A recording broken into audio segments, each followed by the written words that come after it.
Hi everyone, I'm Dyer, and welcome to this special edition of Colorado Inside Out. We are focusing on a topic that raises all sorts of questions and concerns as well about our futures, and that being Social Security. This year, an average of almost 68 million Americans will receive a Social Security benefit every month, and that includes older Americans, also people with disabilities and members of their families. But when you look at that number, that rings up to $1.5 trillion in benefits being paid out during the year. There is a bit of a problem, though, because Social Security pays out more each year than it collects in revenue. So what does that mean for Americans currently and for our younger generations? We're going to talk about that tonight. We have, as our insiders for this special Colorado Inside Out panel, a familiar face, Alton Dillard, a member of our regular insider panel on Colorado Inside Out, and a member of the executive committee of AARP Colorado. Next to Alton, Erin, Maruzzella, founder of Healthcare Business Partners, which is a consulting firm that focuses on the business of longevity and healthy communities. Next to Erin is Teske, the Dean and Distinguished Professor at the University of Colorado Denver School of Public Affairs. And then Melanie Kesner, Rocky Mountain Regional Director of Young Invincibles, a national organization. And rounding out our group is deGruy Kennedy, President and Chief Executive Officer at Bell Policy Center. Thank you all for coming tonight. We have a lot to learn from you. We have 11 million Americans turning 65 every day. Some are looking to retire at that age. Others think, well, I need to work longer just so I can live affordably when I do retire. You know, throughout our working lives, a percentage of our paychecks is taken out and held for Social Security, with the idea being when we do retire, there will be a monthly check or some kind of stipend that comes in to help support us as we age. So this is money that we all have earned, right? The trust funds, though, from which Social Security benefits are paid are projected, though, to run short of money in 2035. Now, that's 1 year later than what was estimated last year by the Social Security Board of Trustees. In any event, it's a little concerning. Paul, I'm going to start with you because you do look at policy and public affairs. This program is not going to go completely broke in 2035. Right, exactly, Kyle. And I think, like a lot of public policies, there's good news and bad news. The good news, as you said, is Social Security has reduced poverty among the older generations very successfully over the years. The bad news is, we have more people retiring and fewer workers, which means the program's finances are challenged. And in about 10 years, as you said, we're going to not run out of money, as some people sort of think, but have to reduce benefits if we don't change anything. And so in 2035-ish, about 75 or 80% of the benefits will still be affordable and payable. But that means that people are going to lose 20 to 25% if nothing is done between then. I think the other piece of good news, though, that I'm optimistic about is I think we will do something in the next 10 years, although we may not do it soon. There was a similar situation in the early 1980s, and we set up what was called the Greenspan Commission. Alan Greenspan looked through the finances, we raised some taxes, we made some other changes in the program, and that made it solvent. That created the trust fund that's actually sort of running short in 2035, but it made it solvent for almost 50 years. I've been working since I was 13, so I like the use of the term benefits since entitlement's got this weird vibe about it in today's political society.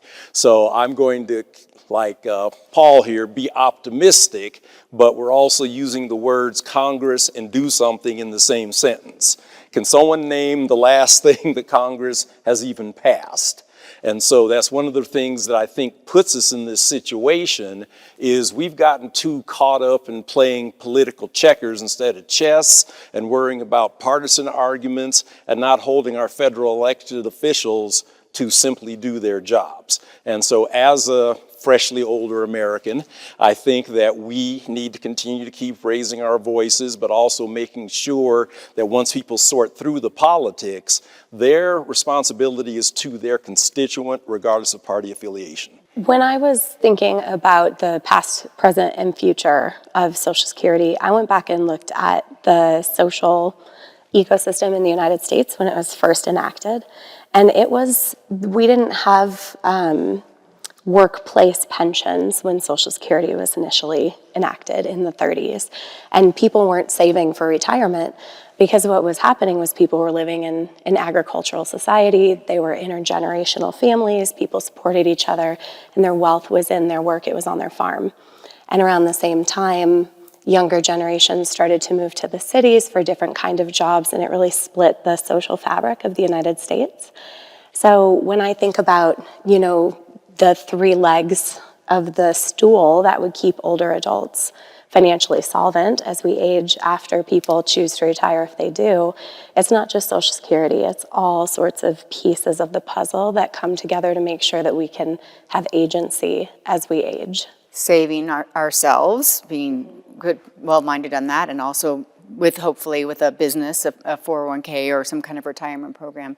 With Bell Policy, you are constantly looking at these numbers and what people are facing and what can be done. Yeah, well, I would say two things about this. A lot of the debate is about, do we cut benefits or do we increase the revenue into the program? And it's worth remembering that the average annual benefit's about $22,000. And while it's true that that's been very successful reducing poverty, it's still in the bottom third of developed countries in terms of public pension systems. So from our perspective, we absolutely need to be increasing revenue rather than cutting benefits to this program. And it's not as insurmountable a challenge as some might suggest. We're talking about 1.2% of GDP over the next 75 years. And remember that people's pay into Social Security only is up to their about $168,000 of income, whereas as inequality has grown, there are fewer people as a percentage of the population under that threshold. More of people's earned dollars are above that threshold. So for the Bell Policy Center, it's clear to us that the solution to this problem is increase the income thresholds and have people pay more into Social Security when they have higher and higher incomes. Okay, when it comes to trying to solving this problem, you have found with your group, which is you advocate for 18 to 34-year-olds. Your population, the younger people, don't see this as an age issue. They see this as something that they want to be a part of. So Young Invincibles actually conducted a national survey, a pilot survey, in partnership with AARP. And this survey, our results show that 4 out of 5 young adults are expecting to retire and have Social Security be part of that retirement plan. And 92% of those young adults were interested in learning more about Social Security and wanted to know how they could help solve this problem.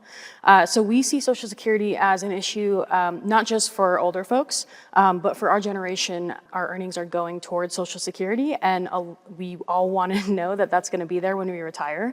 And we see this issue as something that young folks and older generations should come together now to address so that it's there for future generations.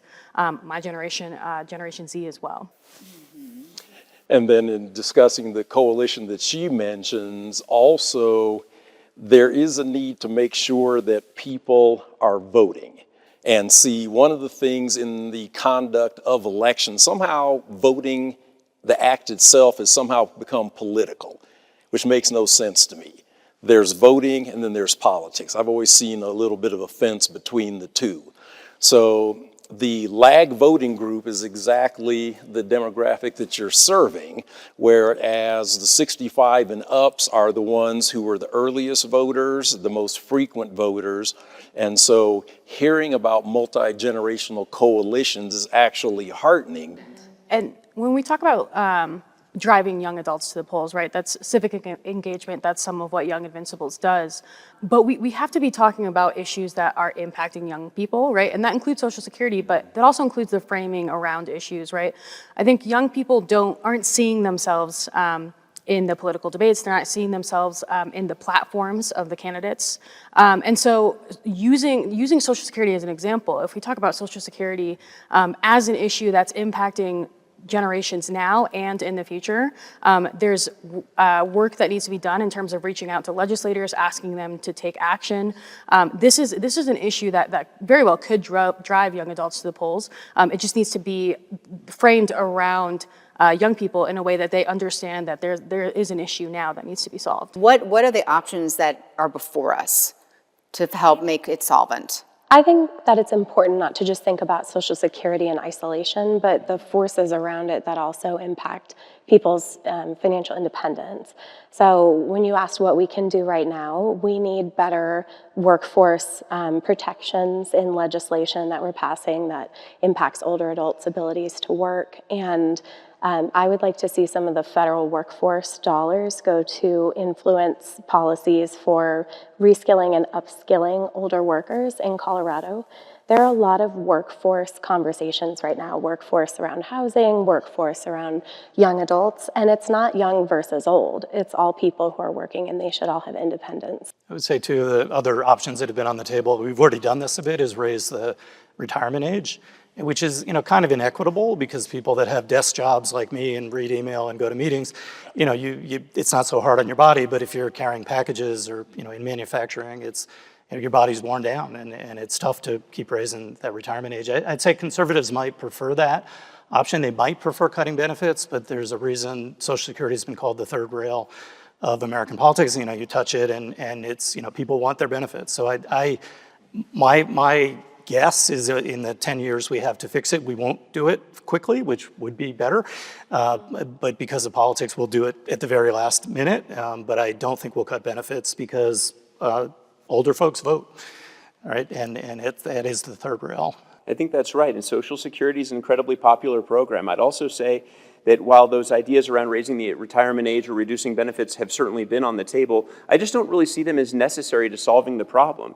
55% of Americans think that the wealthiest do not pay their fair share of taxes. And really, as we have seen growing economic inequality, there is a lot of money out there in the world. It's just not all getting paid in to support these systems. So there's, people have thrown out the idea that there's mismanagement or inefficiency. That's really not true. Social Security is one of the most well-run, efficient programs this country has ever seen. I think one thing I might comment, reflecting on what Alton said about Congress not always taking action, is it would be interesting if it were more like the state legislature, where we are passing bills every year, taking action every year, and it's not always the big solution that's meant to last forever. Often it's iterative, where you make progress one year and then you come back the next year. I wish DC operated more like that, but given our climate now, you see these bursts of activity every 5 years or so where they get some big things done in Congress. We certainly saw some big things done in 2021. You never know, maybe this will be one of the things that happens in the next 4 or 5 years. I would like to give a shout out to the incredibly collaborative community of people in Colorado that work to support aging here in Colorado. We're nationally recognized as being an incredibly well-working machine of people getting things done. There was a group of individuals in Colorado who had a bill passed in 1 year in the Colorado legislature, which is unheard of, and it was to take birth dates, graduation years off of your resumes, off of job applications, for increased equality in the workforce, or for age, to reduce ageism in hiring policies. And that happened in 1 year. And I'm really proud of the group of people in our state who are able to get that kind of legislative action done. It was incredible. Mm-hmm. Yeah, this is the first session in January that you're not a part of the legislature for a while, but things have happened locally. We've talked about how the importance of having a savings plan, a 401k, or some kind of retirement savings plan while you're working. A fair amount of Coloradans don't have that kind of plan through their office, but there was a savings plan or that the state did issue like 5 years ago. Yes, so in the 2020 session, we passed a bill establishing the Secure Savings Plan in Colorado, where Young Invincibles and AARP were also part of the coalition that helped pass it. And I got to vote on it as a legislator, but the folks that are now working with me at the Bell Policy Center really led the development of the policy at that time. And it's been a wildly successful program. We had 8 in 10 Coloradans employed by small businesses without an employer-sponsored healthcare plan. 9 out of 10 folks working in agricultural industries not having employer-sponsored healthcare. And there were huge racial inequities that were part of that as well. Since that program launched in 2020, we have had 50,000 Coloradans sign up for the Secure Savings Plan, which they are paying their own money into funds that are being invested by our state treasurer, Dave Young, into an account that will pay back like a traditional IRA when they ultimately retire. And in addition to the folks that have enrolled directly in that program, we have had a 45% increase in the number of employers offering their own retirement plans, essentially eliminating that gap entirely in just a few years. So that's been a huge success story. Yeah, that has been very impressive, because the other part to what you were saying, there's that equity lens. Just because someone doesn't work behind the desk, that should not disqualify them from being able to have that benefit. And I also know that there's, a similar effort going on federally, but again, that's in Congress, so we'll see what its chances are going to be. But yeah, people who work hard have the right to that benefit. And that's why, as I said off the top, I'm always going to call it a benefit and not an entitlement. I think, sorry, on the equity lens, I think one of the solutions around addressing the Social Security shortcome, it can't just be like young people need to start saving more. Like I just have to say, because like putting the burden on young people, it's not equitable, right? Like young people, they're either saving if they can or they're not because they can't, right? And so we have to come up with other issues that like don't just rely on young people to save. And I think the Colorado Secure Savings Plan is absolutely like an essential bill that we passed. But I think what Chris spoke about earlier is we have to look at these like braiding approaches and multiple fixes, right? We can't be relying on one fix to address this massive issue. Yeah, if I could just jump in real quick on that also, because, times change and the economy changes. I was able to fully launch making $17,000 a year. Now people have kids at home, 26, 28, 30, 32, who are unable to launch because they can't scrape up $2,500 a month to rent an apartment on the Front Range of Colorado. So that's an excellent point. Thanks for bringing that up. And the numbers are, Chris, what you were talking about, 940,000 workers in our state didn't have access to a program through their work. 40% of our Colorado workforce. So this program is going to help, but it's not the only thing. You do a lot of work with governments and businesses up and down the I-25 corridor, maybe beyond, about how we can make communities age-friendly and supportive. Yes, and it's, like I said before, it's not just about Social Security and isolation, but it's about a network that supports people, and it supports people's independence and agency to age in their own community, in their own home. And the AARP has a network of age-friendly states and communities across the country. Last time I checked, it was over 800 communities in the United States that had committed to developing an age-friendly environment where people can grow up and grow older with quality lives.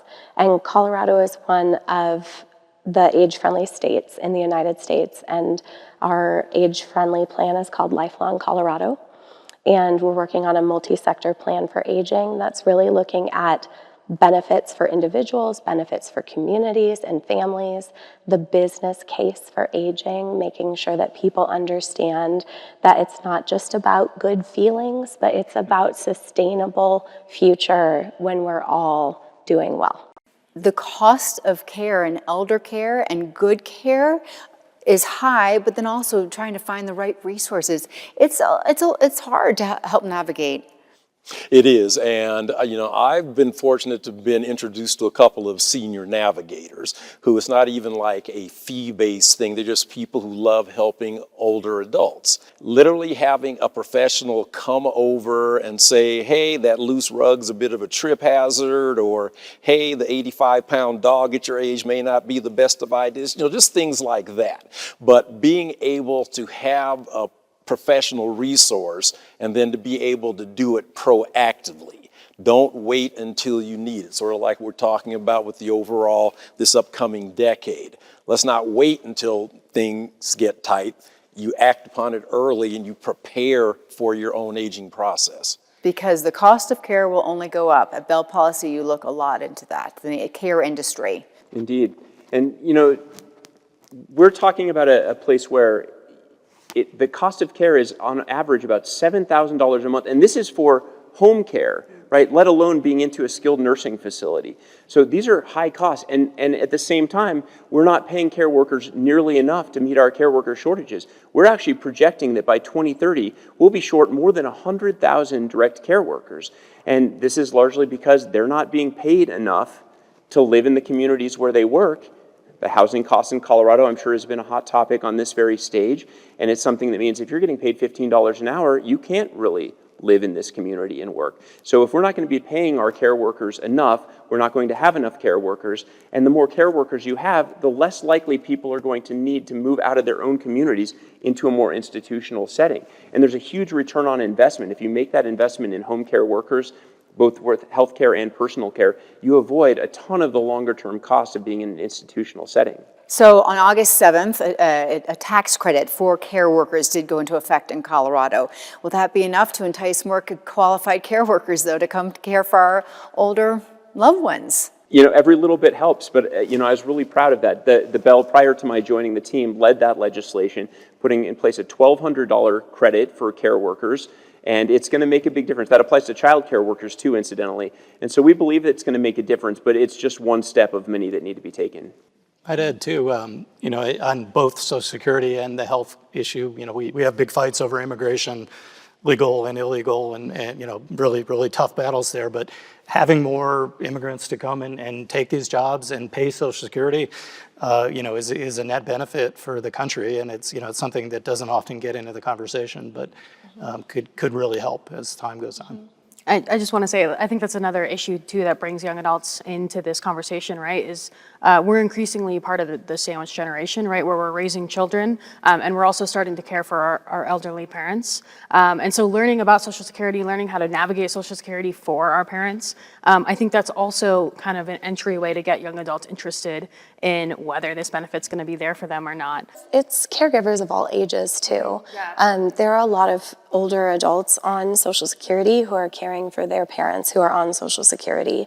And when we talk about unpaid caregivers, it's so much work. Unpaid caregiving is a huge problem in the United States. And if you're putting those hours and you're not paying into Social Security and you're not recouping Social Security down the road, you know, are you even able to pay into a system that will provide you the benefit later in life? So it's definitely tied into the way that we are caring for healthcare workers and caregivers. You know, at the end of Colorado Inside Out every week, we always talk about a high and the low of the week. We end on the high note, so I kind of want to do that with you all.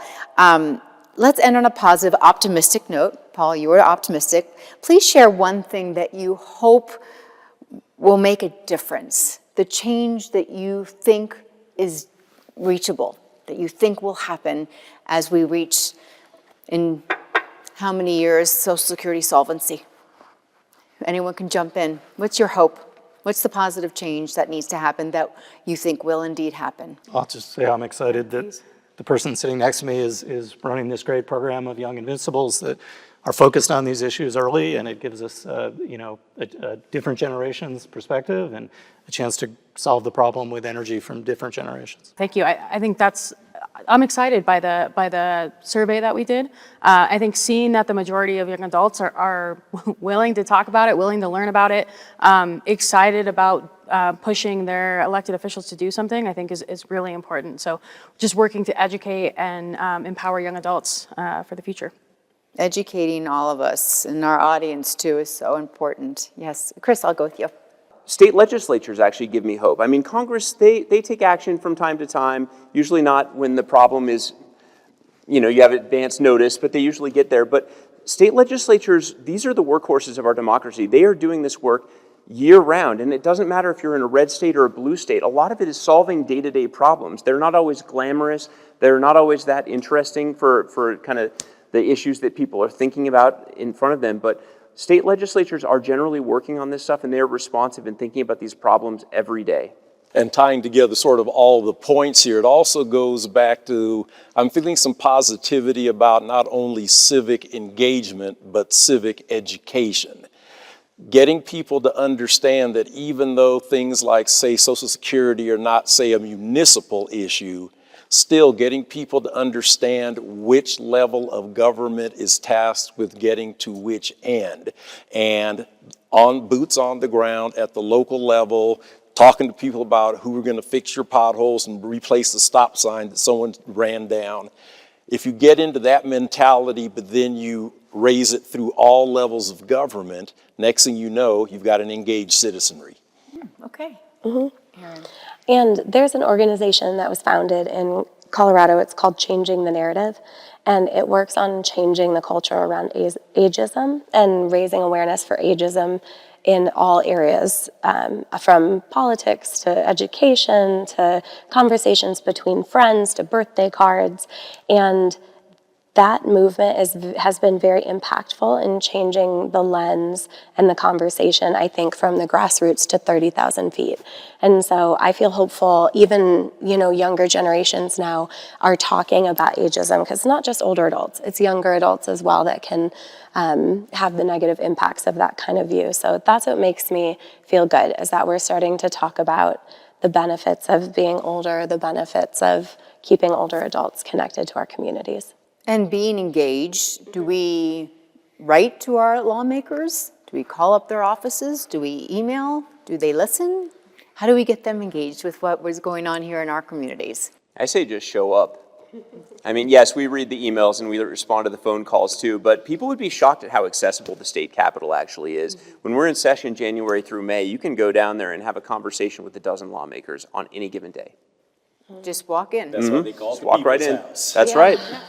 And share your story, right? I think our stories are what are tools for change, right? And so talking about your personal story, you don't need to be an expert in the facts and the statistics. We have experts for that, right? But you're the expert in your story. So showing up, using your voice, sharing your story is what's going to make that difference. That's right. Thank you all for joining us for this very important conversation. So much, we've learned so much. Thank you. Thanks to our audience here at the King Center for joining us and being so engaged. Thanks to you for wanting to learn more about Social Security solvency and what's at stake and how things are right now. For those of you watching at home or listening to our podcast, and many thanks to AARP Colorado for partnering with us for this conversation and underwriting this special forum. I am Kyle Dyer. I will see you next time here on PBS 12.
PBS 12 believes in the power of original, local programming. Help us bring more shows, like the one you just watched, by donating at pbs12.org/program support today.